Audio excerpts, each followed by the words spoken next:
France Maghreb 2, l'invité de la rédaction. Anissa, on te laisse présenter ton invité parce que c'est toi qui as sollicité le professeur Oberlin.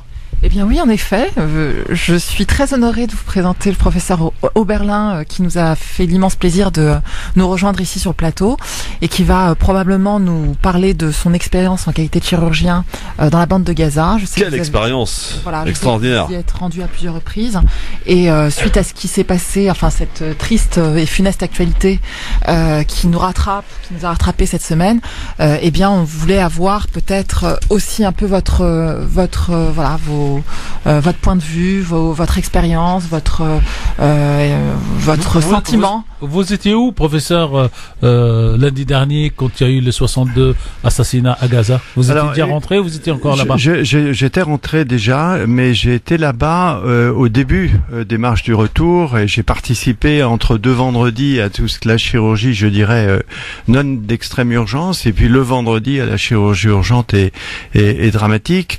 Et je dois dire que plutôt que vous parler de cette longue histoire avec ces passages à Gaza très réguliers depuis 15 ans, plutôt que vous parler de la population qui véritablement est en train de crever de faim pour certains, j'exagère à peine, je préfère vous parler directement de ce que j'ai vu et de ce qu'on peut en penser. Ce que j'ai vu qui est connu, mais enfin quand on y participe, quand on est sur le terrain, c'est encore plus impressionnant. Effectivement, j'ai opéré des enfants, des mineurs, j'ai opéré des journalistes qui avaient été très sauvagement attaqués. Et quand je dis sauvagement, ce n'est pas un mot pour l'histoire. Pour faire un effet, sauvagement, ça veut dire avec des armes interdites. Et en particulier ces marches du retour qui sont très sévèrement attaquées, je dirais même pas réprimées, parce qu'elles ne menacent véritablement personne. Eh bien, on utilise pour les tirs à balles réelles des armes interdites, des balles interdites. Ce sont ces fameuses balles explosives. Les balles explosives, et j'ai appris ça d'ailleurs d'une façon assez sinistre à cette occasion, eh bien ces balles qui dilacèrent les tissus sont recommandées, tenez-vous bien, par les associations de protection des animaux qui considèrent que la chasse aux grands animaux existe et que donc plutôt que tuer ces animaux avec des balles fines où l'agonie se poursuit pendant un certain temps, ils recommandent l'utilisation de ces balles explosives dont le but est de tuer le plus vite possible. Et ces armes, bien entendu, sur le plan militaire, sont interdites puisque lorsqu'on utilise une arme, eh bien c'est pour neutraliser l'adversaire et pas nécessairement pour le tuer. Donc on voit que Israël, avec une incommensurable audace, eh bien utilise, je dirais, à ciel ouvert, des balles interdites pour créer le maximum de dégâts. Et ces balles dans les jambes, j'ai eu l'occasion d'en opérer un certain nombre. C'est une véritable catastrophe. La jambe, c'est un nœud de tissu, de vaisseau, de nerfs et d'os. Et vous mettez une balle explosive au milieu, c'est un handicapé à vie. Professeur, quelle est votre spécialité pour expliquer un petit peu aux auditeurs, parce que vous avez une spécialité bien précise d'ailleurs. Je dirais que c'est un peu celle-là. Ma spécialité, c'est celle des séquelles de très graves traumatismes des membres. Et vous n'êtes pas beaucoup dans le monde, je crois. Écoutez, c'est un petit club, on est à peu près 200 à faire cette chirurgie très très spécialisée, des réparations du plexus brachial, vous savez, ces accidents de moto, ces motards qui perdent la mobilité du bras, et donc effectivement c'est un petit club parce qu'heureusement ces accidents ne sont pas très très fréquents, mais dès qu'il y a des conflits armés de ce type, malheureusement le nombre de blessés, je crois qu'il faudra plus d'1 an pour écluser, passez-moi l'expression, les séquelles de blessures avec de toute façon un nombre énorme de handicapés à vie. Avec vous et grâce à vous, on va rentrer en immersion, si vous voulez bien, du côté de Gaza avec ce qui s'y passe. À quel moment vous intervenez lorsqu'il s'agit d'un blessé qui a une jambe qui va être amputée? C'est un peu ça, votre spécialité? Oui, en extrême urgence, et ça j'ai vécu cette organisation qui, il faut le dire, est tout à fait remarquable. Au moment des afflux massifs de blessés, il faut sauver la vie. Donc ne sont accessibles dans les salles d'opération que les patients qui ont des blessures au crâne, au thorax ou à l'abdomen, ou ceux qui ont des blessures des membres avec de très importants saignements ou une interruption vasculaire complète. Autrement dit, c'est un petit créneau. Les autres patients qui ont des paralysies, des fractures, eh bien sont immobilisés et sont opérés secondairement. Alors, professeur, vous allez rester avec nous évidemment, avec essayez de comprendre comment vous arrivez à travailler à Gaza dans un endroit du monde où il n'y a rien, où il n'y a plus rien, plus d'électricité. Comment fait-on pour faire fonctionner un hôpital quand il n'y a pas d'électricité, quand il y a plus d'eau potable? Les conditions sont des plus dramatiques. Vous avez eu à faire face peut-être que vous allez nous raconter quelques anecdotes d'opérations que vous avez dû faire dans des conditions absolument incroyables. On en reparle si vous voulez bien juste après la pub. Le professeur Christophe Oberlin est avec nous aujourd'hui sous la haute recommandation de Anissa Regui, ici présente Envers de Santos, Tarek Mami, Fatna Choura, tout de suite. France Maghreb 2, France Maghreb 2. Le grand forum, merci d'être avec nous en direct aujourd'hui avec Enver de Santos, avec Anissa Regui, Tarek Mami, avec Fatna Chouir et notre invité. Alors, je vous demande, cher invité, d'essayer de parler et de dire bonjour à Ziad Medouk qui est avec nous depuis Gaza. Ah, bah alors là, c'est une sacrée surprise, parce que Ziad est un très bon copain. On se voit très régulièrement quand on est ensemble à Gaza et il nous fait le point de la situation. Docteur, comment ça va? Eh ben, écoute, moi, c'est l'inverse. C'est à toi qu'il faudrait que je demande comment ça va, parce que c'est toi qui es dans une situation très inconfortable. À France Maghreb. Il est là avec nous, Ziad, oui, Christophe, le professeur Christophe Oberlin. Oui, c'est très connu, très célèbre. Non, mais écoute, ça fait plaisir. Et puis on a des tas de connaissances communes, puisque Ziad a quelques élèves très brillantes qui séjournent sur le territoire national pour des diplômes de français, des masters, des choses comme ça.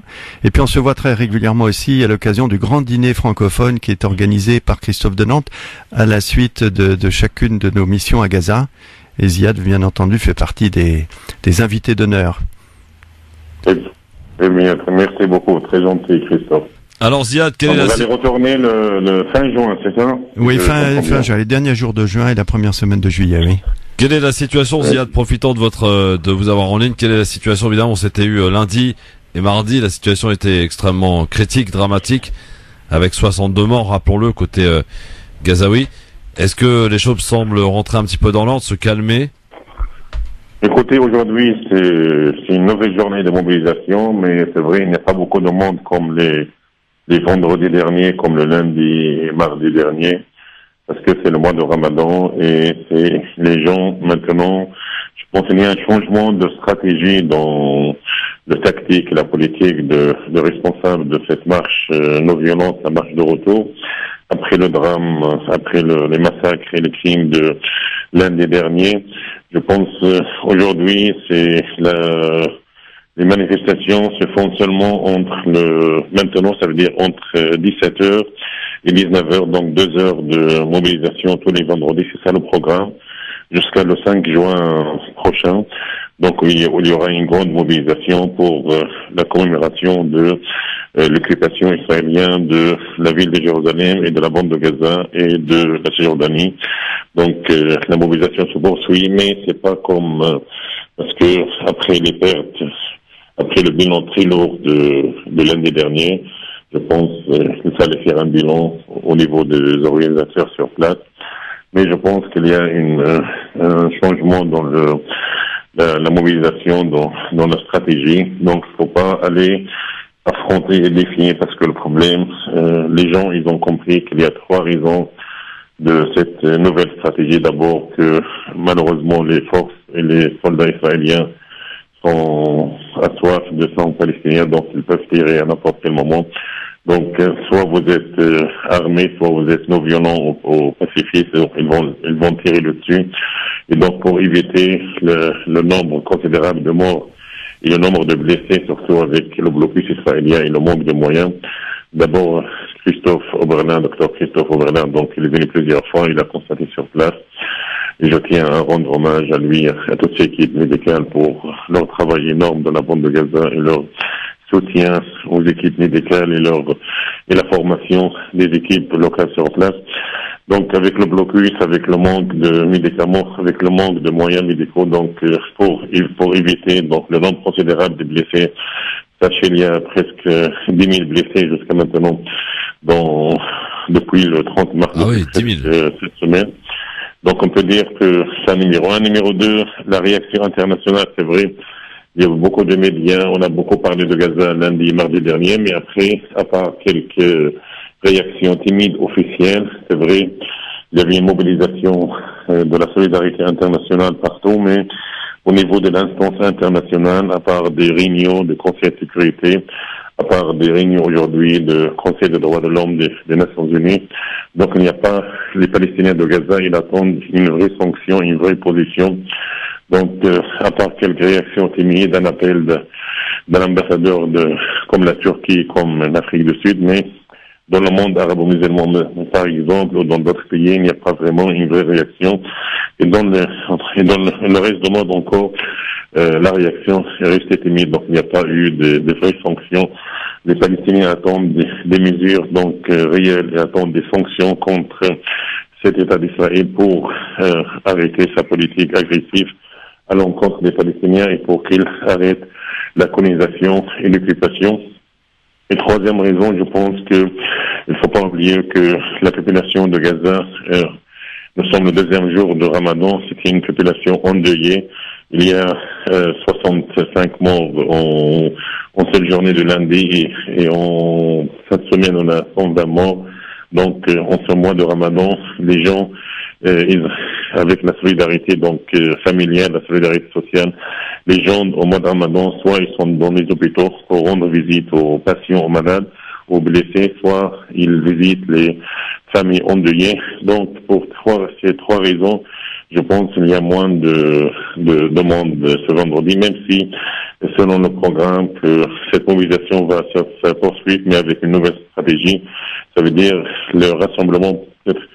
Docteur Christophe, il est déjà venu sur le lieu de marche, donc c'est à 700 mètres où il y a des tentes. Donc les gens vont rester là-bas, ils vont pas aller défier comme le lundi défier donc les soldats israéliens avec le drapeau palestinien. Cette fois-ci, ils vont rester loin, même si on craint que les soldats qui se trouvent là-bas, ils vont tirer par des balles réelles parce que c'est la politique agressive des Israéliens de continuer à agresser, continuer à massacrer les Palestiniens.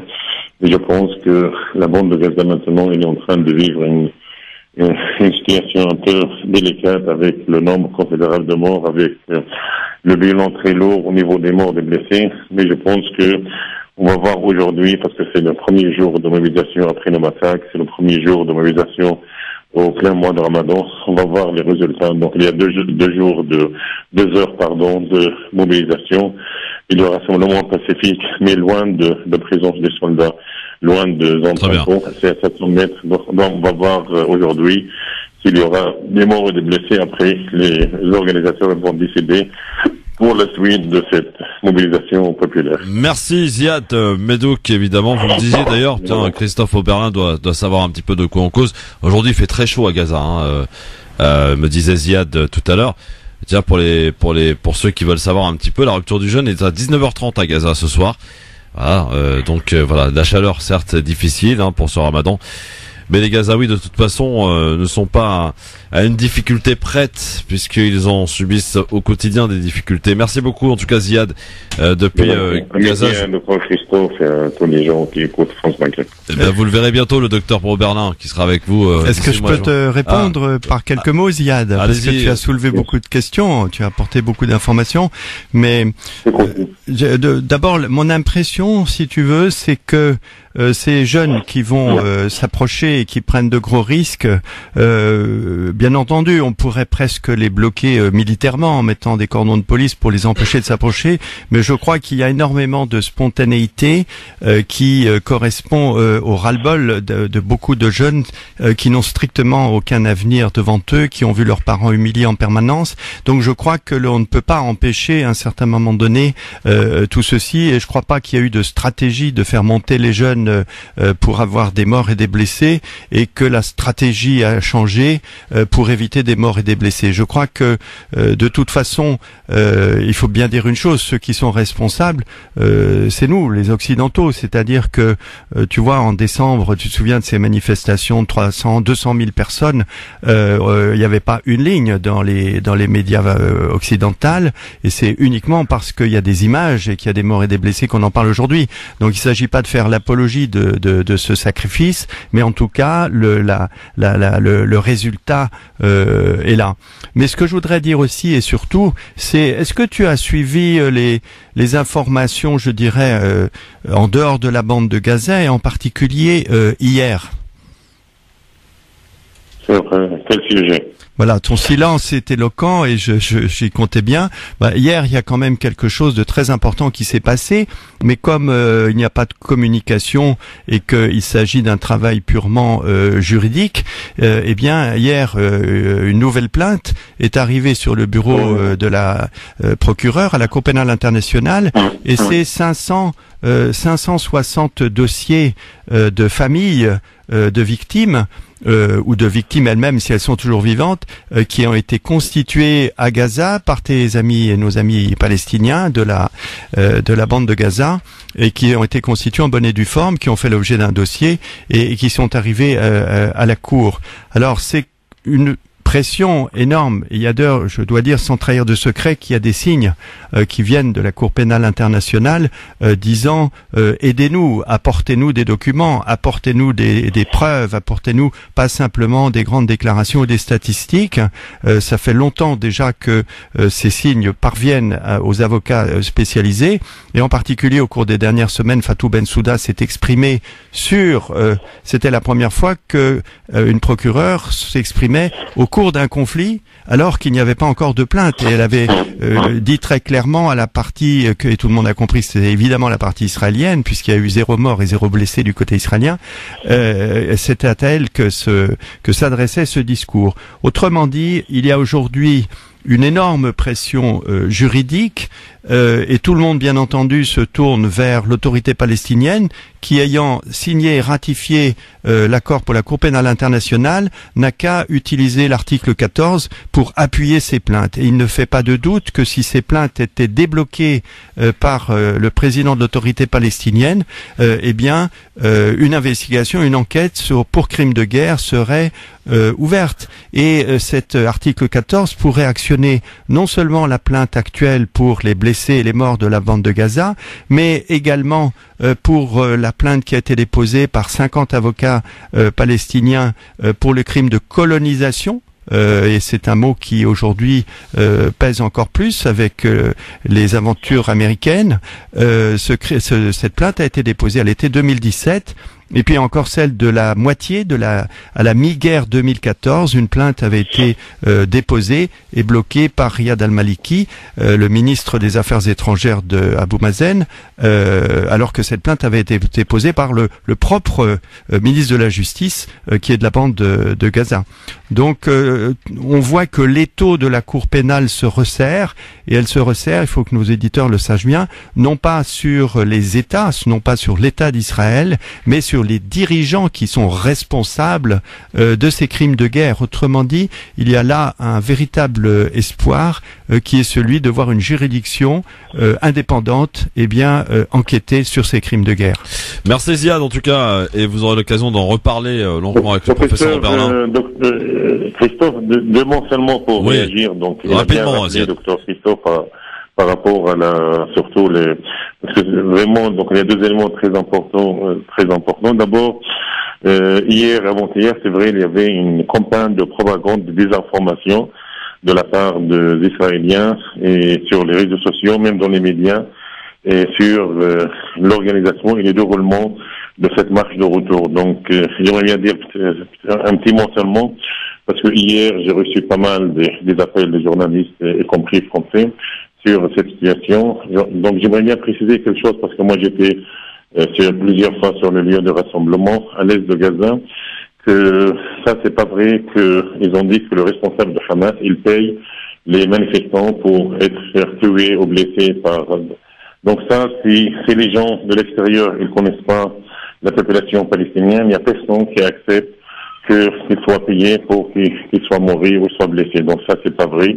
Moi, j'étais plusieurs, comme l'a dit le docteur Christophe, c'est la spontanéité, c'est la mobilisation, c'est le ras-le-bol et c'est le blocus israélien et c'est la situation économique qui encourage les gens d'aller sur place. Ça, numéro un. Il ne faut pas oublier que les Palestiniens résistent en toute dignité. Et d'ailleurs, même si il y a des organisateurs sur place, même s'il y a une police locale de Hamas ou d'autres qui va empêcher, donc il ne va pas être accepté parce que personne ne pourra empêcher. Et d'ailleurs, lundi dernier, il y avait presque 60 000 personnes, donc aucune police dans le monde peut empêcher donc ces jeunes, ces personnes âgées, ces jeunes filles, donc d'aller protester et protester seulement avec le drapeau palestinien. Et moi j'étais plusieurs fois sur le lieu.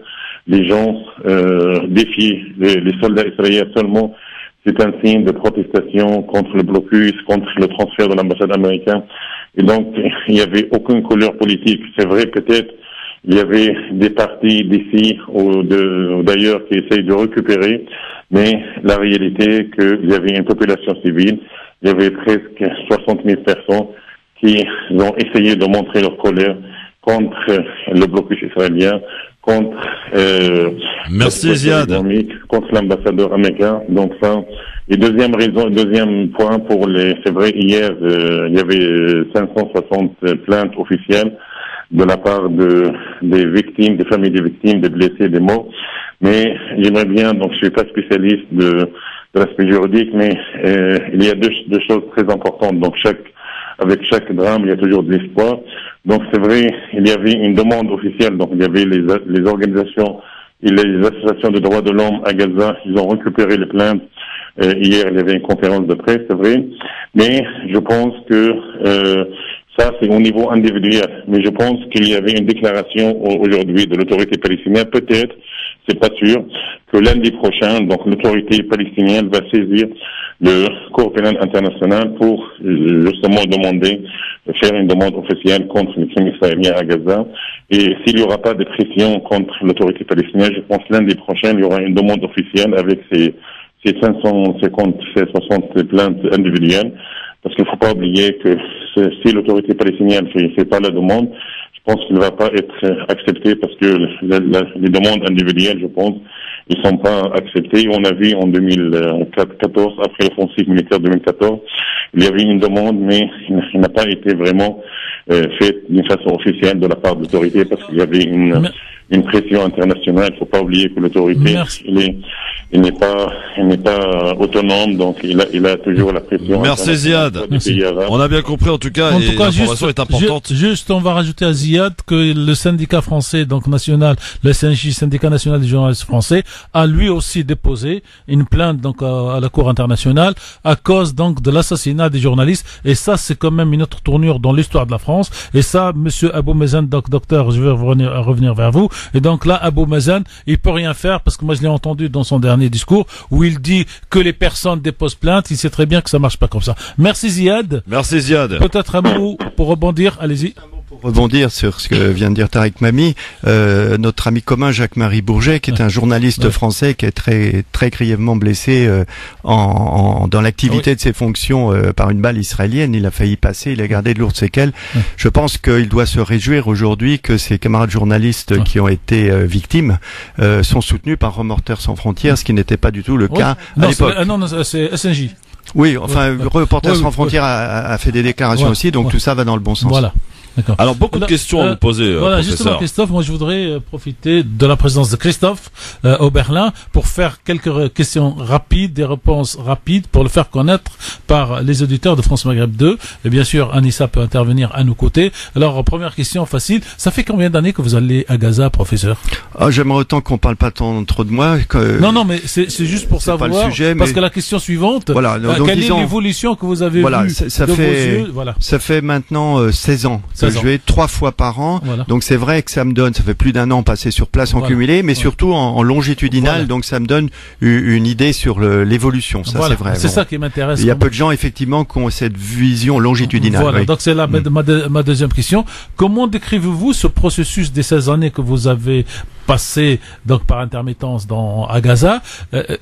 Quels sont les signes extérieurs de détérioration de la situation des Gazaouis, alors qu'en même temps, nous, qui vivons ici à Paris et en Occident en tout cas, on a l'impression que cette nouvelle jeunesse, que les nouvelles générations sont encore plus patriotes que les anciennes, et ça nous semble contradictoire entre une situation qui se dégrade et une situation de lutte qui se construit? Alors c'est une bonne question, c'est vraiment le sujet d'un livre, pratiquement. Mais en résumant quand même, si c'est très intéressant cette question, parce que au début, il y a 15 ans, c'était le début de la deuxième intifada, donc il y avait une répression, un siège qui était relatif. Vous voyez, on arrivait à passer les copains, etc. Et donc sur place, eh bien, on a assisté, c'est terrible à dire, mais à la mise en place progressive d'un système d'échappement à l'enfermement qui a produit des effets remarquables, qui est des effets d'autonomisation. En particulier, on a créé des universités puisque les étudiants ne pouvaient pas partir ailleurs, etc. Ça a été la première phase. Il y a eu une deuxième phase très importante qui a été un vrai ballon d'oxygène, c'est 2005, quand les colonies à l'intérieur de la bande de Gaza sont parties, et ces colonies étaient, indépendamment du fait qu'elles piquaient 30% des terres, elles étaient très meurtrières parce que les colons tiraient le soir, et un de mes élèves, un de mes amis chirurgiens a été tué d'une balle chez lui par les tirs de mitrailleuses qui arrosaient la bande de Gaza. Je rajoute juste pour les auditeurs de France Maghreb 2, c'est que contrairement aux autres colonisateurs qui, quand ils quittent, ils laissent les immeubles en place, ils laissent les richesses en place, ils laissent les routes en place, les Israéliens, quand ils sont partis de Gaza, ils ont tout détruit, et donc ils ont laissé des amas de pierres en quittant cette zone. Oui, mais alors là, je rebondis pour dire que ça a été là aussi quelque chose que le monde entier, en particulier les écologistes, pourraient observer, c'est-à-dire que tout ce qui a été détruit, et je me souviens d'avoir lu des articles où on disait qu'il faudrait 50 ans ou 20 ans pour résorber toutes ces ruines, etc. Si vous passiez 2 ans plus tard après, tous les bâtiments avaient été coupés en petits morceaux, que le fer à béton récupéré, etc. Et ça recommençait à pousser. Et donc finalement, ces colonies qui représentaient un territoire énorme, aujourd'hui c'est une immense place agricole qui ne fait pas du tout ce que faisaient les Israéliens, c'est-à-dire une agriculture d'exportation, c'est une agriculture d'autosuffisance. Et ça c'est passionnant à voir. Aujourd'hui c'est 2 millions d'habitants, c'est les 2/3 de Paris intramuros, sur la surface de l'île de Ré, un petit peu plus. Figurez-vous qu'ils sont autonomes en production de légumes. Donc vous voyez, on a énormément de leçons à tirer de cette bande de Gaza, car c'est aussi l'expérimentation des armes. Je pourrais vous parler d'autres armes interdites tout à l'heure si vous le voulez, en particulier les gaz, vous voyez. Mais c'est aussi l'occasion de voir ce qu'une population très éduquée est capable de réaliser en peu de temps. Alors tout ça, c'est le côté positif. Le côté négatif, c'est 2013, c'est le coup d'État en Égypte. Il y avait des importations qui passaient, même si c'était les tunnels, eh bien il y avait des taxes, donc il y avait des revenus pour l'État, et ça payait exactement les fonctionnaires. Et donc ça, le véritable déclin, la rupture totale, ça a été 2013, et au bout de quelques années, aujourd'hui, eh bien on aboutit à l'épuisement de ces phénomènes d'adaptation. Alors avant de laisser Christophe Roux vous pose une question, moi la question qui me c'est pas une question, c'est une interrogation pour les auditeurs. En réalité, aujourd'hui, Gaza n'est pas bloqué uniquement du côté israélien, mais Gaza est bloqué par les Égyptiens d'un côté et les Israéliens, et donc vraiment c'est ce qu'on peut appeler comme blocage total de tous les côtés. On peut pas partir ni par terre, ni par mer, ni par mer. Oui, on n'insiste pas assez, vous avez raison de le faire, sur la responsabilité égyptienne. À la limite, les Palestiniens de Gaza n'ont pas besoin d'Israël, ils avaient des tas de projets d'autonomisation en matière d'énergie, le pétrole par exemple est beaucoup moins cher. En matière d'électricité, il y avait les projets de création de centrales électriques du côté égyptien, à la création d'une zone franche, d'un port, etc. Autrement dit, Gaza allait s'ouvrir au monde et aurait pu résister au blocus israélien pendant un siècle si l'Égypte ne s'était pas fermée. L'Égypte qui a en plus détruit tous les tunnels, c'est-à-dire que... Et la ville, il faut pas oublier que la frontière avec l'Égypte, c'était comme Berlin, c'était à cheval au milieu d'une ville. Je me souviens encore des immeubles égyptiens qui s'arrêtaient exactement au niveau de la frontière. Et maintenant, Rafah a été rasé. Donc là, il s'agit d'un crime énorme dont on parle peu, mais dont les Égyptiens, le jour de la Révolution, sauront se souvenir. Alors, professeur Oberlin, ici présent, on parle beaucoup, nous ici en particulier, de Gaza comme étant une prison à ciel ouvert. C'est d'ailleurs Nicolas Sarkozy qui avait déclaré cette phrase. On le disait encore il y a un instant, fermé par la terre, la mer, l'air. Mais on a quand même cependant beaucoup de mal à imaginer ce que ça peut donner. Professeur Oberlin, vous qui intervenez depuis 16 ans, vous le disiez tout à l'heure, pour des grosses opérations, des blessés de guerre, quelles sont vos conditions de travail? Et au-delà des vôtres, celle de tous les chirurgiens qui interviennent, des docteurs en particulier dans les hôpitaux de Gaza, sachant que Gaza, en ce moment, Ziad nous le disait, c'est 2 heures d'électricité par jour. Alors écoutez, si vous voulez, c'est un petit peu comme quand quelqu'un est très gravement malade, eh bien finalement, qu'est-ce qui est privilégié par la physiologie, c'est la vascularisation du cerveau. Vous voyez, c'est-à-dire que la tension baisse absolument partout, les vaisseaux se contractent, et puis il y a la partie absolument essentielle qui survit tant que ça peut tenir. C'est exactement ce qui se passe là-bas, c'est que les hôpitaux, ils y tiennent à la prunelle de leurs yeux. Vous avez les meilleurs techniciens en groupe électrogène du monde, ils sont là-bas parce que en 15 ans, je n'ai jamais vu une coupure d'électricité en salle d'opération qui a duré plus de 30 secondes. Vous voyez, nécessité fait loi. Ouais. Et ce sont des groupes qui sont en principe des groupes de secours. Et quand vous parlez aux directeurs d'hôpitaux, ils se font des cheveux blancs avec leur groupe électrogène. Voilà. Donc les conditions de travail, honnêtement, et peut-être qu'on me reprochera de dire, elles sont bonnes. Mais quand vous avez, par exemple, à Chifa lundi, il y a eu 400 hospitalisations. Vous imaginez un seul des hôpitaux de l'assistance publique capable d'absorber ça? Non, il n'y en a pas impossible. un seul. Il n'y en a pas un seul. J'ai été sollicité par le directeur de l'hôpital pour un petit financement. Il y a la dernière fois que j'y suis allé, c'était au mois de mars. Il voulait faire dans la cour de l'hôpital un grand espace pour accueillir les blessés en cas d'afflux massif. C'est-à-dire qu'ils ont pris des tentes, tout simplement. Ils ont mis des brancards, vous voyez.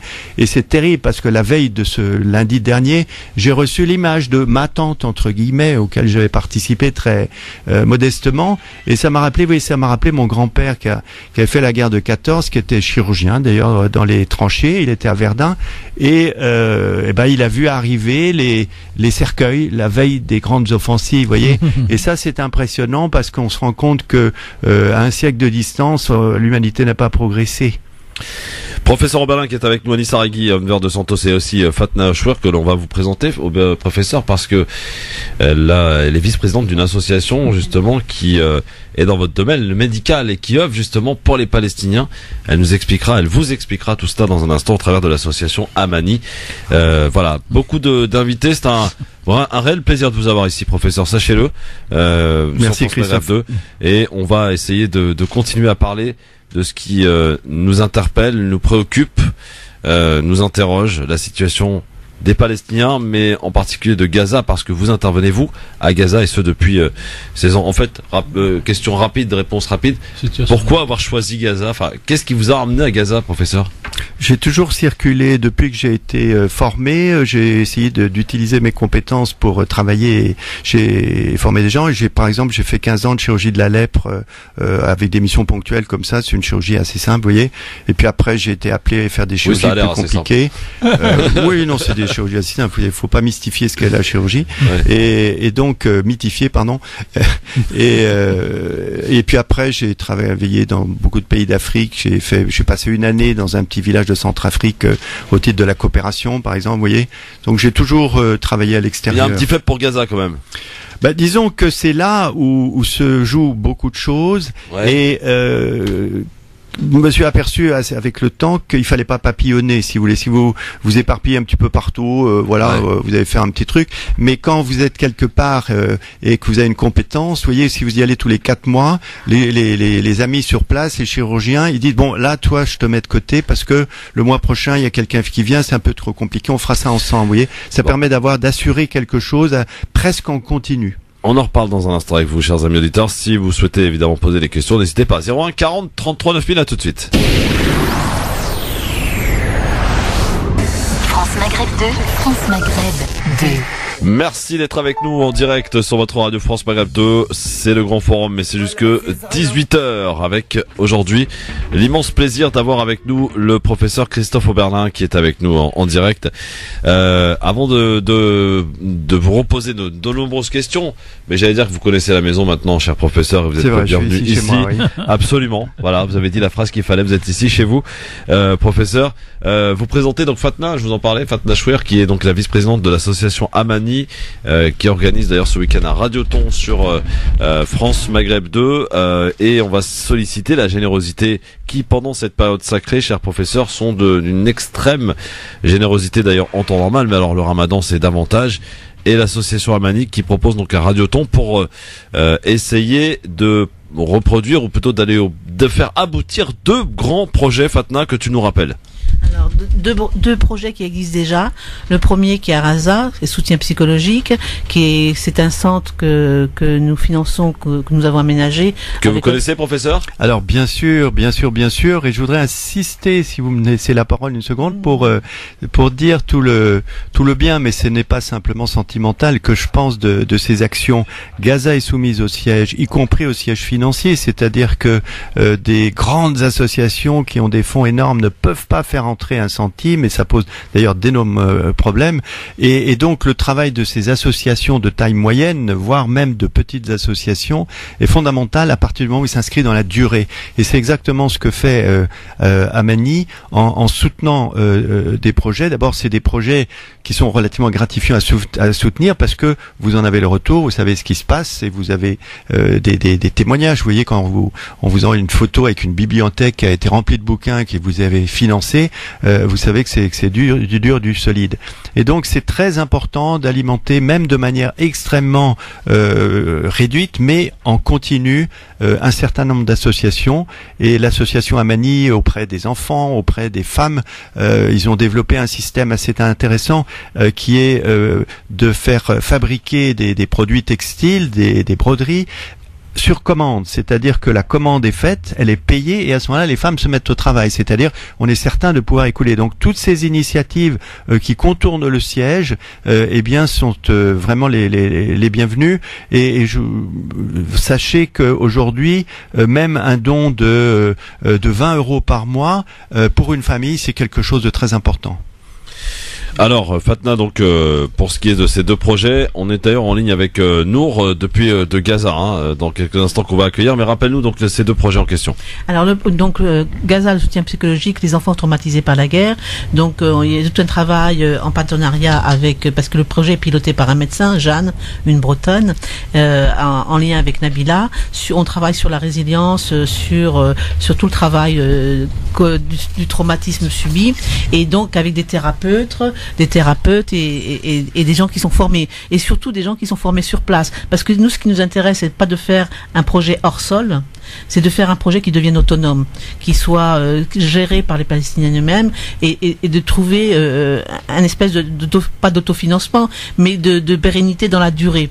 Et donc c'est pour ça que nous faisons appel à vous pour ce projet, puisqu'il y a une première vague de 6 mois qui a été faite. Là on entre dans une deuxième vague, puisqu'on prend par groupe de 50 enfants. Et aujourd'hui, il y a aussi un travail sur la parentalité qui est fait, parce qu'au départ, on avait beaucoup d'inquiétudes, parce que c'était un sujet qui heurtait un peu les parents et les familles. Et aujourd'hui, les familles qui viennent chercher leurs enfants en redemandent, veulent des groupes de parole, les femmes veulent des groupes de parole, veulent du débriefing. Donc c'est un sujet qui est en train de s'étoffer, qui est en train de rendre service, mais de réel service. C'est-à-dire que les enfants aujourd'hui qui ont été traumatisés, qui retournaient leur colère, leur violence contre eux ou leurs parents, sont en train d'entrer dans une phase où ils sortent un peu de la violence. Donc c'est un travail long, en continu, parce qu'il peut y avoir des retours d'enfants. Donc on peut pas comme ça stopper ce projet-là, et c'est pour ça qu'on fait appel à vous. Le second projet qui nous tient à cœur et que nous avons... Oui. Je voudrais juste dire une seconde simplement pour dire que ce projet de psychologique est excellent parce qu'il fait appel aux Palestiniens dans la langue des Palestiniens et que les psychothérapeutes sont des Palestiniens. Le tort de grandes associations, c'est d'envoyer des chariots de psychologues et de psychiatres étrangers qui n'ont pas cette proximité et sont infiniment moins efficaces. Oui, c'est tout à fait. Et c'est pour ça que le personnel est recruté sur place avec un lien avec Jeanne en France.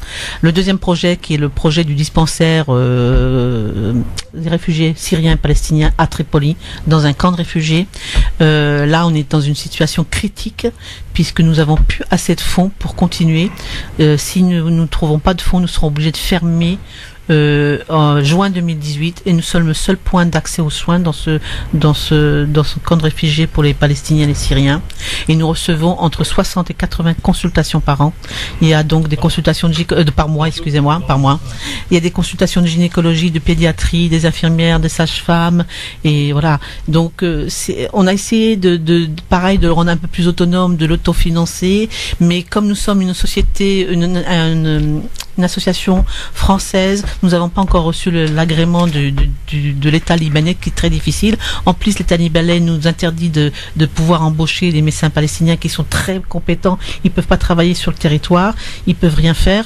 Et donc, on a essayé de trouver une petite source d'autofinancement en faisant payer le minimum, parce que aux consultations, 1,50 € la première consultation. Mais on a un problème sur les médicaments, nous sommes obligés de les acheter, puisque comme nous ne sommes pas encore reconnus et que c'est compliqué au Liban, on ne peut pas faire appel à des grandes ONG qui distribuent des médicaments qui pourraient nous aider sur la gestion du dispensaire. Donc là, c'est absolument vital, parce que là, on mettra...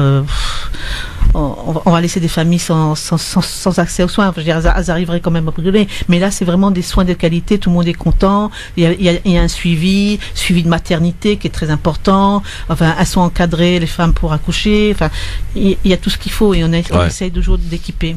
Alors, on va rappeler les coordonnées de tout cela pour que les gens, et auditeurs puissent vous aider tout au long de ce week-end. Mais on va faire un petit tour par Gaza. Fatna, il y a Nour qui est avec nous. Vous connaissez Nour? Présentez-nous Nour. Alors Nour est une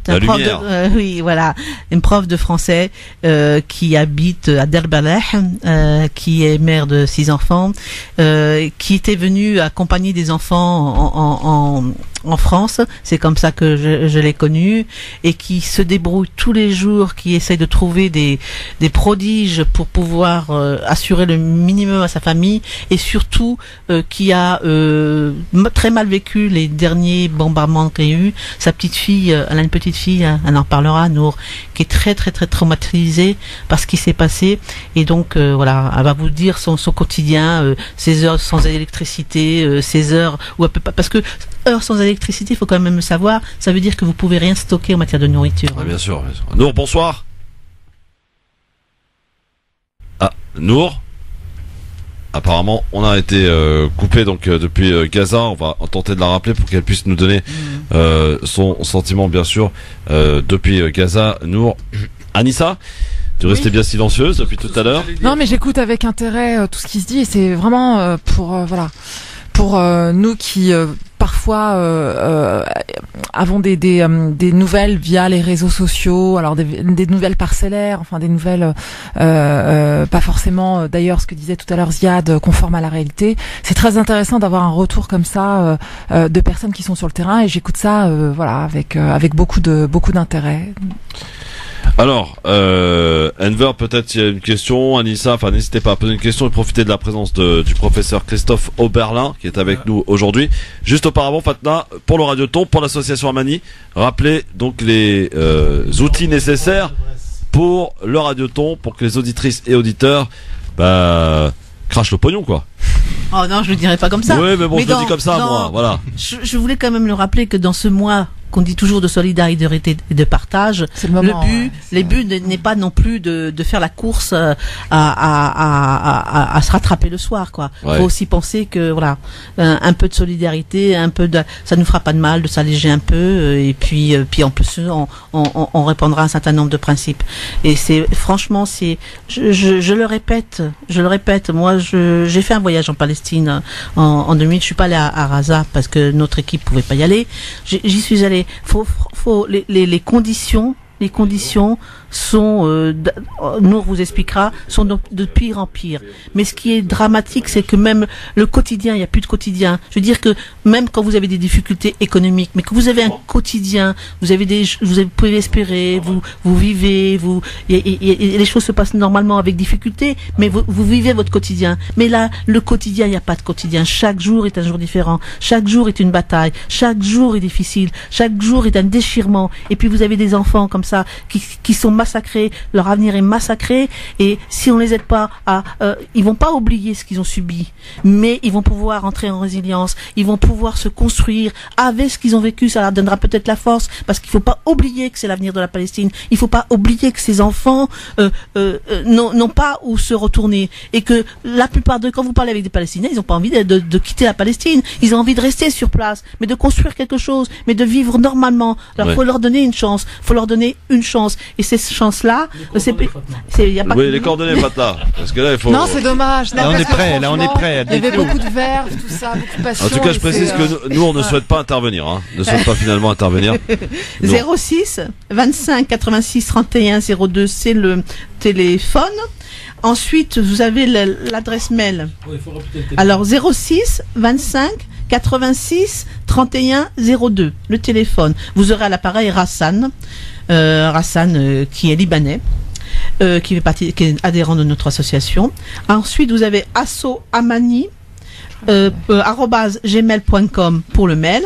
Vous avez aussi l'adresse physique, 7 rue de Beauchamp, 22 300 Lannion. Et là, je voudrais saluer les Bretons, parce que alors les Bretons, c'est les fers de lance de notre association, et je peux vous dire que ils ménagent pas leur pinte. D'ailleurs, notre président Salim Arabe est en Bretagne lui aussi. Et le chef de projet. 22, c'est Côte d'Or, non? Oui. Non. La Côte d'Or, c'est pas la Bretagne. Ouais, mais les médecins sont tous. Ah, d'accord. oui. Parce que je comprenais pas, c'est pas 22, j'ai la Côte d'Or, Dijon, par là, que ça n'a rien à faire en Bretagne, quoi. Ouais.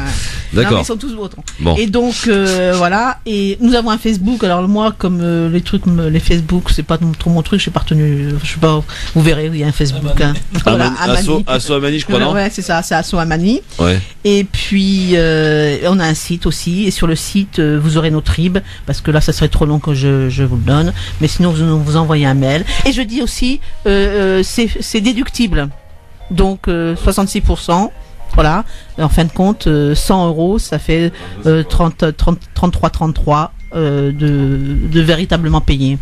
Alors on voit la militante là qui se mélange un peu les pattes. Pardon, je tiens à rectifier un truc. Merci Medjed de m'avoir sauvé la vie. 21 c'est la Côte d'Or et 22 c'est la Côte d'Armor. Pardon. Non, Je précise. Non, mais quand on dit une connerie, il faut se rectifier tout de suite. Je te sauve en disant que c'est vrai que tous les médecins sont bretons. Mais voilà. Alors il y a deux choses en fait. Donc pendant ces 3 jours, vendredi, samedi et dimanche, la radio est dédiée pour la collecte. Quand vous écoutez ce que vous dit le professeur Oberlin, c'est-à-dire même si vous étiez en train d'hésiter, vous dites il y a plus à hésiter. Ces centres tournent avec de l'argent étranger. Sans citer le nom, professeur, mais il y a 2 grosses associations françaises de soutien du peuple palestinien qui viennent de voir tous leurs comptes bancaires résiliés il y a 2 jours. Donc les connaisseurs savent de quoi il s'agit, mais c'est eux qui... Par qui? Par les banques. Je vous envoie, vous connaissez la formule. Le banquier vous envoie une lettre, il vous dit, pour des raisons administratives, nous avons décidé de fermer votre compte. Après, allez vous battre à la Banque de France qui va vous trouver au bout de 6 mois. Voilà, un compte et tout ça. En tout cas, les 2 grosses, oui, je vais vous donner la parole, professeur Oberlin, mais les 2 grosses associations qui font vivre les Palestiniens pendant le Ramadan, aujourd'hui, elles ne peuvent pas envoyer 1 centime. Et puis, on peut pas rentrer à notre âge et dans nos fonctions et dans ce que nous faisons comme solidarité, de valises d'argent, comme ça s'est passé pendant la guerre d'Algérie, où c'était les valises d'argent qui permettaient à la résistance algérienne. Oui, professeur, allez-y. Non, je voulais insister sur ce que vous disiez, c'est-à-dire qu'il est absolument scandaleux, mais en même temps, il est absolument interdit pour les associations qui, en principe, doivent vider leurs comptes tous les ans. Ça fait partie des règles associatives de la loi 1901. Donc, je crois que les associations qui sont dans cette situation, avoir accumuler des fonds qu'ils ne peuvent pas utiliser à un autre objectif. Les gens ont donné pour la Palestine, ils ont donné pour Gaza, et le fait justement de ne pas pouvoir l'utiliser, cette chose devrait être réglée par les pouvoirs publics, et on devrait faire état publiquement de cette incapacité, car il sera très facile de fermer ces associations, ou de les réprimer, ou de les condamner à des amendes considérables, puisqu'elles sont d'ores et déjà dans l'illégalité du fait de conserver ces fonds. Donc il faut leur donner une possibilité. Alors, on posera peut-être la question à maître Anissa Rigui, mais pour la semaine prochaine ou la semaine suivante. Est-ce que, par exemple, la fameuse banque BPRI, là, qui vient d'être ouverte dans l'État, est-ce qu'elle, par exemple, elle aura l'obligation d'offrir des comptes à tous ces gens-là? Donc, vous verrez d'ici la semaine prochaine pour nous donner cette réponse, parce qu'il n'est pas normal que indirectement le lobby, et on va l'appeler comme ça, le lobby pro-gouvernement israélien sioniste extrémiste puisse faire la loi dans ce pays par des amis, par des contingences, parce que nous sommes tous des êtres humains. Et si je connais le professeur, je lui passe un coup de téléphone, il va me dire le rendez-vous il y a dans 8 mois, mais comme on se connaît, je vais me débrouiller pour vous prendre la semaine prochaine. Et c'est comme ça que ça marche. Et donc il ne faut pas, ici à France Maghreb 2, nous on dit les choses telles qu'on les pense et tant qu'on pense que nous avons raison de les dire. Et donc ces associations aujourd'hui sont interdites de respecter leur propre statut et d'aider les gens qui sont dans la misère en Palestine. D'où donc ce radioton. Vous tapez Asso Amani et vous allez trouver sur internet et le site et le Facebook. Et surtout l'avantage du site, j'ai été faire un tour avant de venir Fatah, de Asso Amani, c'est que vous pouvez payer par PayPal ou par vos cartes directement sur le site, et donc là vous évitez de passer par tous ces systèmes administratifs qui nous bloquent. Peut-être Christophe revenir à quelques questions pour oui, rapidement pour conclure, parce que malheureusement on arrive au terme de cette émission, professeur, mais ça méritera en tout cas que vous reveniez peut-être même avant votre prochain départ qui est prévu fin juin, c'est ça? Avec plaisir, oui. À Gaza. Est-ce que vous pourriez nous raconter une petite anecdote de conditions de travail que vous avez eu à avoir du côté de Gaza lors d'une opération? On rappelle que vous êtes chirurgien et à ce titre vous opérez donc des opérations un petit peu délicates, difficiles.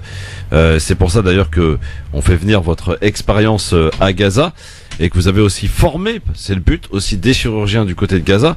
D'abord, est-ce que, avant de raconter une petite anecdote peut-être, vous avez aucun mal à rentrer à Gaza, sachant que vous êtes quand même quelqu'un d'extrêmement critique envers l'occupant? Oui, écoutez, honnêtement, par le passé, il m'est arrivé d'attendre 2, 3, 4 jours à l'entrée de la bande de Gaza, mais depuis le coup d'État en Égypte, nous ne pouvons plus passer par l'Égypte, et bien nous repassons à nouveau par Israël, et les permis sont délivrés à l'avance, et donc quand nous avons un permis, nous entrons sans problème particulier. En ce qui concerne les anecdotes, écoutez, je dirais que j'ai quelques dizaines d'années, je ne vais pas vous dire mon âge, j'ai quelques dizaines d'années d'expérience de travail dans des conditions un petit peu plus difficiles que dans mon quotidien, et donc on s'adapte. Vous savez, quand vous faites des opérations compliquées, il faut savoir à l'extérieur mettre la barre un peu moins haut et ne pas se lancer dans des choses absolument infaisables.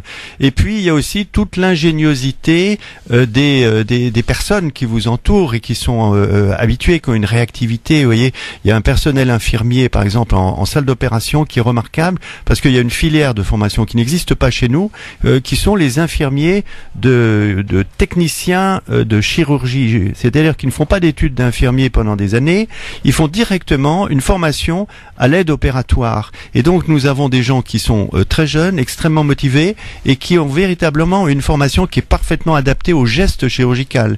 Donc vous avez avec vous des gens, je dirais, beaucoup plus formés à l'acte chirurgical directement que chez nous. Et puis il y a aussi des choses du genre, tiens, plutôt que mettre un plâtre qui fait 3 kilos chez cet enfant, on va lui mettre une bande en résine, demander à la famille de nous acheter des bandes, et alors que on remet les derniers points sur la peau, eh bien la famille qui est dans le couloir est déjà allée à la pharmacie en face pour acheter des bandes de résine beaucoup plus légères, et il y a absolument aucune attente, et nous faisons un plâtre en bande de résine.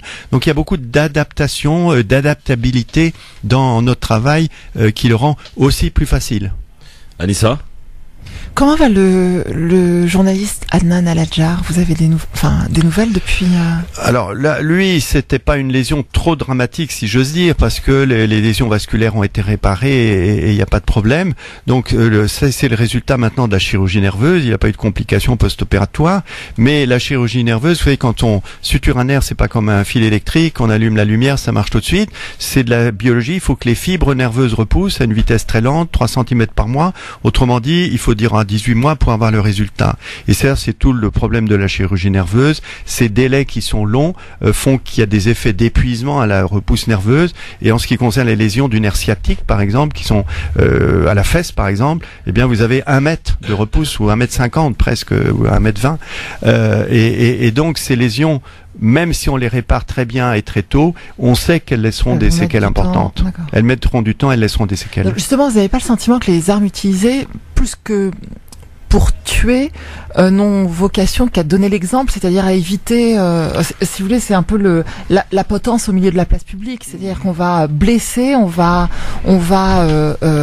handicaper. Moi, je crois, si vous voulez, que tous ces calculs sont des calculs fascisants et qui infligent des punitions terribles aux victimes, mais qui sont en train de monter le monde entier, s'il en était besoin, contre le gouvernement israélien. Je crois qu'on assiste à un espèce de renversement. Je dirais que même sur les grands médias, on s'aperçoit que les journalistes, abandonnent plus ou moins leur discours équilibré entre guillemets, ou alors ils tiennent un discours incompréhensible et puis ils tendent un micro-trottoir et la personne sur le trottoir dit ce que le journaliste n'osait pas dire.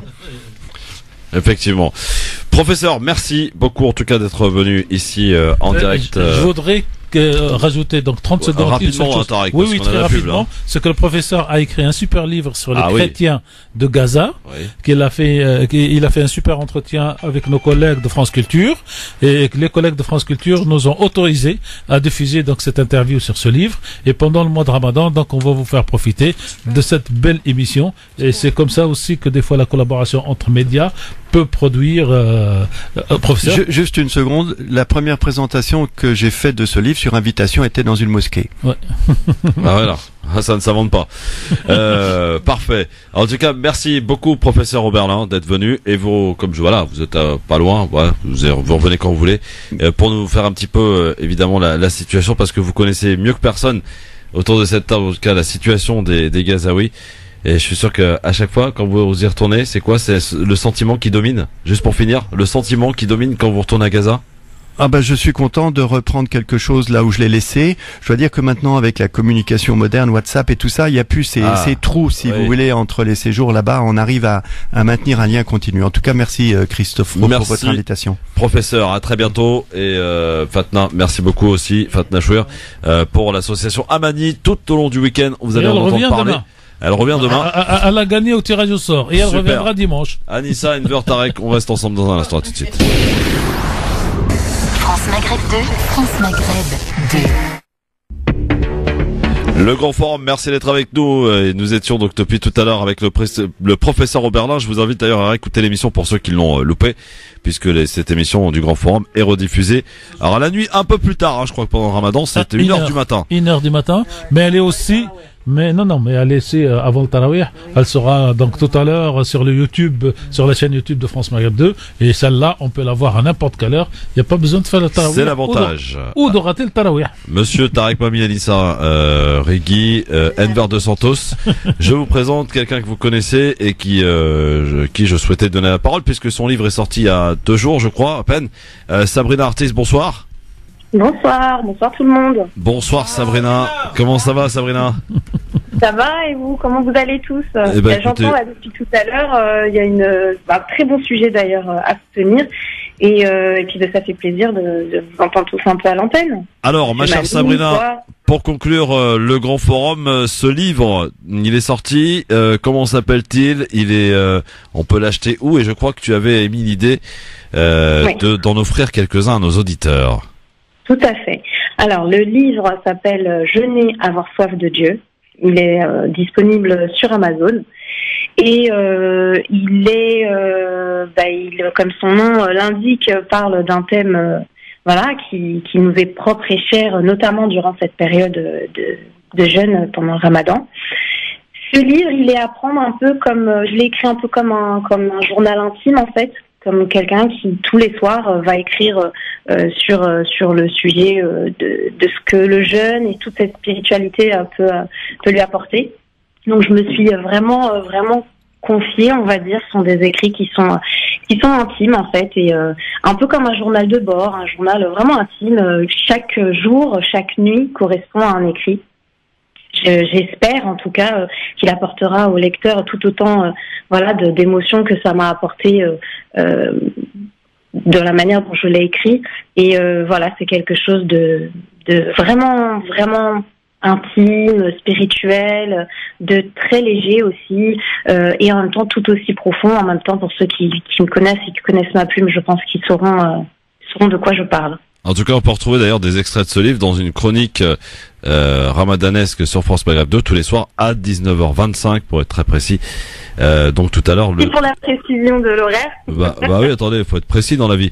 19h25 donc pour ce qui est de la diffusion de la chronique de Sabrina Artis-Gassim, des extraits de ce livre donc sorti chez Amazon. Ma chère Sabrina, comment fait-on pour offrir les livres aux auditrices et auditeurs? Bien, écoute, pour ceux qui souhaitent, franchement, on va y aller très simple. On va rester dans l'esprit du Ramadan. J'ai pas envie de faire de concours. J'ai juste envie de dire que si quelqu'un, je vais offrir 2 livres et que les personnes, les premiers auditeurs qui appelleront seront les personnes à qui j'offrirai tout simplement et avec grand plaisir ce livre. Très bien. Eh bien, merci beaucoup, chère Sabrina. En tout cas, on te communiquera ça. Et donc, le livre s'appelle, on rappelle. Alors, le livre s'appelle, Jeûner, avoir soif de Dieu. Et c'est chez Amazon. Il est disponible sur Amazon, il est au prix de 5 €. Oh, et voilà, pas cher. tout simplement. Ok, c'est moins cher. C'est moins cher que la zaquette, c'est parfait. Merci beaucoup, Sabrina. À très bientôt. Pierre. Au revoir. À bientôt. Au revoir, merci beaucoup. Bon, ça a augmenté la zaquette, faut le savoir, c'est 7 € maintenant. 7 €. Bon, merci beaucoup à tout ce beau monde qui a rempli notre studio aujourd'hui. Fatna Chouer qui reviendra demain. Tarek Mami, il revient quand il veut, il est un peu chez lui en même temps. Monsieur professeur Oberlin qui est de nouveau chez lui maintenant. Et puis Anissa Rigui, Enver de Santos, merci beaucoup. Enver, tu restes avec moi, on va jouer dans un instant avec les auditeurs. Pour la question qui fait mal à la tête du Ramadan, avec une corbeille de fruits à vous offrir, offert par fruitselect.com. Le rappel de l'actualité à 18h avec Marine Garel. Bonsoir Marine. Bonsoir à tous. Son activité sur les réseaux sociaux a attiré l'attention des enquêteurs.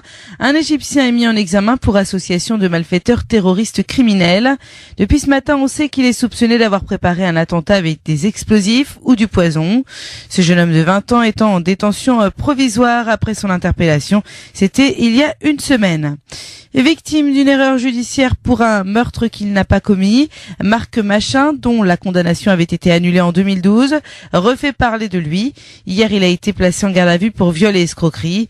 En avril dernier à Paris, il aurait forcé une femme à des relations sexuelles avant de lui dérober sa carte de paiement. L'inscription de la ZAD au patrimoine mondial de l'UNESCO, c'est ce que veulent des zadistes et certains de leurs sympathisants. Ils comptent sur l'appui du ministère de la Culture. Ça peut faire rire, mais ça interpelle aussi, déclare une militante. La deuxième opération d'expulsion menée par les gendarmes continue aujourd'hui.